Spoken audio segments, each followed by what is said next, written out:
Hi everyone, welcome back to another video. So in this video we're going to be going through my new 4K video editing PC.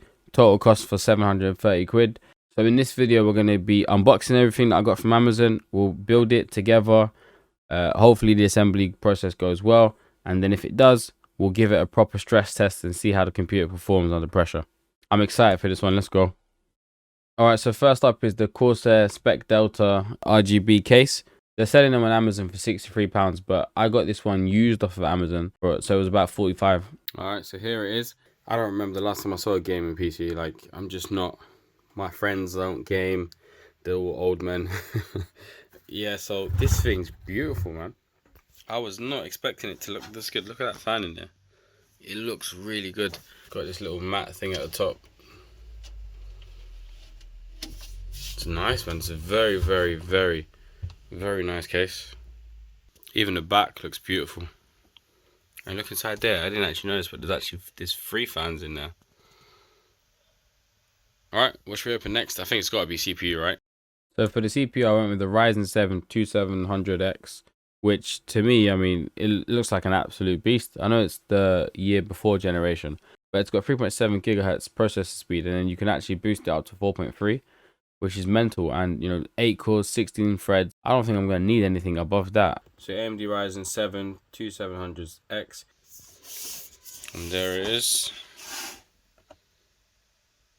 So I'm always trying to download more RAM, and it just never works out well for me. So this time I went out and I just went straight for 32 gig. Keep it simple. I made sure I went for the 3200 megahertz as well, and hopefully, you know, because Adobe Premiere uses a lot of RAM, hopefully this just runs nice and smooth. So I went with 2 sticks of 16 gig, and the good thing is I can always upgrade it to 64 gig as well. So here's my failed attempt at trying to open the motherboard, but then finding the graphics card. So I thought this would have been the motherboard, but it turns out it's the graphics card. It's very, very big, very chunky.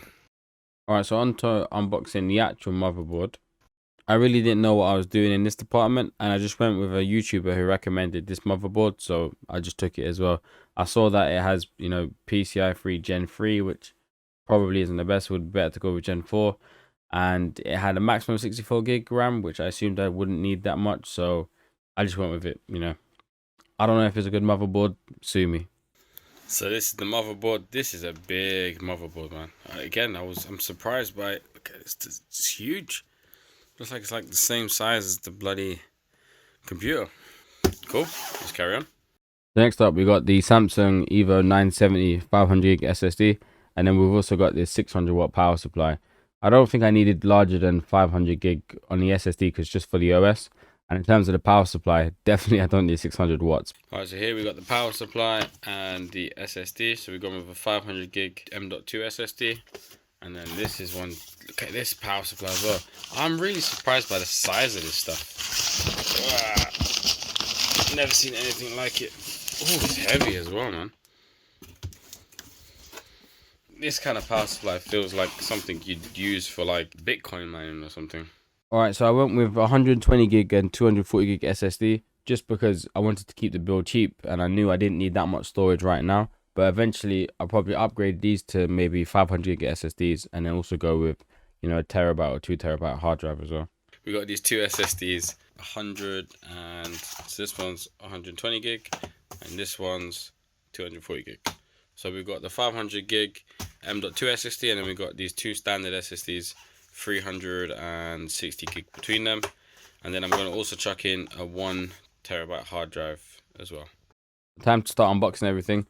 Gonna open up the motherboard first, stick the CPU in, put the RAM and the SSD in, install that into the case, and then add the power supply and the graphics card afterwards. Okay, so it came in this cover. Got the M.2 screw, so that's for the SSD. So, and then quick installation guide. And look at that, it's beautiful, man.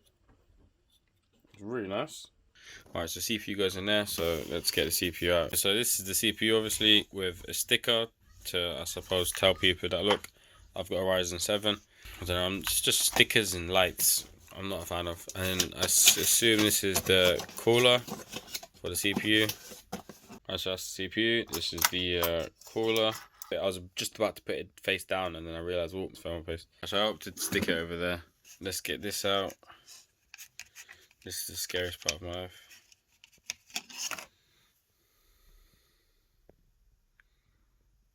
Amazing, you know. When you learn about how these work in terms of, you know, like electrons bouncing into silicon atoms, being like transistors, billions and billions of them, it's amazing, man.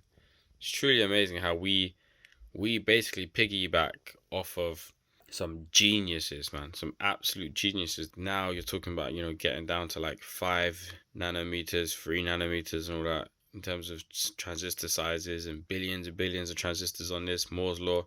It's crazy, man. It's absolutely crazy. All right, put that in. So putting on this cooler was incredibly difficult. I was actually scared that I was going to break it. And even as you can see here, literally as I'm pulling it down, I'm putting a lot of pressure on the thing. And it was actually very difficult to put on. So yeah, but if you install this cooler, you're supposed to basically pull it to the point that you feel like it's going to break. But obviously it doesn't. You know, when you watch like Linus and all the rest of them lot do this, it's like their 50,000th time, and you know, if they waste 4 grand, it's nothing, man. I ain't trying to waste 700 quid at all. What's next? Installing the RAM's fairly easy. It didn't really require any real effort. You just have to make sure you install it in the right slots. Alright, so RAM's in now. Let's do the SSD. So here's me installing the SSD, which if you watch my unedited version of this video, you'll see I struggled with a lot, but here I make it look a little bit easy. Right, so that's fully installed now. So we've got RAM, we've got SSD. What else do we need to do? I mean, the graphics card, once it's in there, so power supply once it's in there as well. Let's move the motherboard out of the way and just open this up and have a look inside. So I open up the case, which is easy peasy, and then I have a look around and realize there's no screws, and that's when it hits me that because it's an Amazon warehouse deal, the person that's probably returned it didn't put the screws back in the box, and Amazon didn't think to check. And so I got no screws for my motherboard. One thing I really like about this case is it's got the power supply sectioned off from the rest of the motherboard and everything else. So the power supply literally just goes in there, and it's got the cover over the top. I think I'll take these screws out here and try and mount them in there, see if that works. So it actually worked fine, then the screws fit very well, so I just went with it. Alright, so I've managed to mount, let's say, one screw there, one screw there, one screw down here, and the fourth one is there in the middle, there. So I've taken them out of here. What I'm going to try and see if I've got some other screws that I can put in place for these, just to keep them covered. Now for the thing that's going to power the whole setup, the power supply. This looks nice, man. This is one of the, like, just looks amazing. Yeah, there's a lot of cables. Funnily enough, I wasn't expecting this big thing to fit in that small space. Alright, so we're even installing the power supply is a bummer because obviously I need screws to mount the power supply. I don't want my power supply flying all over the place.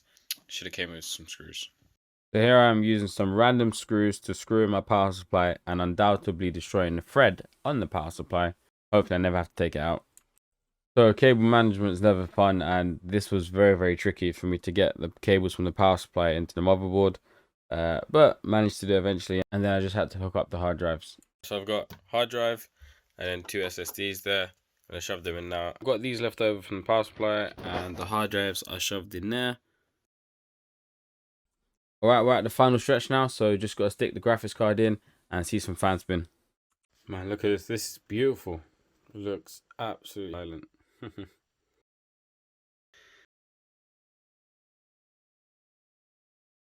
Alright, first time startup. Let's see if it works. And would you look at that? You've got 1, 2, 3, 4, 5, 6, 7. 7 fans, and it's silent. Listen to that. That's mad.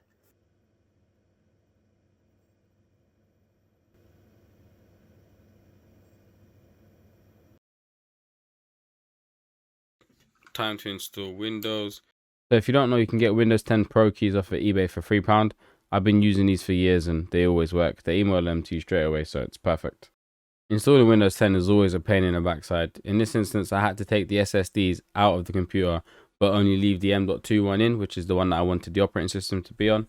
And then it would allow me to install it, which is annoying, but is what it is. It worked fine. I just had to open the tempered glass and then just disconnect the connectors for the other ones. What really surprised me about the computer was it installed Windows in about 4 minutes, which is immense. So that showed me already, without even using the computer, how actually fast and good it is. Went down there, plugged in the glass, popped back up, and it's done. It's crazy fast. This computer is crazy fast. So here's the final product, and to be honest, I think it looks amazing. I really love it. Love it.